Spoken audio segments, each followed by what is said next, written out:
Live, सामाजिक सांस्कृतिक बांधिलकीचे यथार्थ दर्शन। तिसऱ्या पिढीत मुलगी जन्माला आल्याने शालेय विद्यार्थ्यांना जिलेबीचे वाटप। छत्रपती संभाजीनगरच्या सिल्लोड तालुक्यातील धामणी येथील प्रभाकर दगडू वाघ यांनी नातीच्या जन्माचा आनंद साजरा करण्यासाठी भराडीच्या ज्ञान विकास विद्यालयाच्या विद्यार्थ्यांना जिलेबी वाटप आपला आनंद व्यक्त केला। धामणी येथील वाघ परिवाराच्या तिसऱ्या पिढीत मुलगी जन्माला आल्याने जंगी स्वागत केले। या प्रसंगी कुटुंबांमध्ये आनंदाचे वातावरण पाहावयास मिळाले।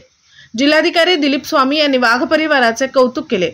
शासनाच्या बेटी बचाव बेटी पढाव या मोहिमेअंतर्गत जिल्हाभर मुलींचा सन्मान होत आहे। ग्रामीण भागातील पालकांनी मुला-मुलींमध्ये भेदभाव न करता समान वागणूक देणे गरजेचे आहे। वाघ परिवाराने मुलीच्या जन्माला जिलेबी वाटून जो आनंद साजरा केला तो इतरांसाठी एक प्रेरणादायी उदाहरण असल्याचे जिल्हाधिकारी दिलीप स्वामी यांनी भ्रमणध्वनीवरून बोलताना सांगितले। या प्रसंगी भाजपा तालुकाध्यक्ष व माजी सभापती अशोक गरुड यांच्या वतीने वाघ परिवाराचे अभिनंदन करून शुभेच्छा देण्यात आल्या। गावदर्शन लाईव्ह प्रतिनिधी गणेश शेळके, छत्रपती संभाजीनगर।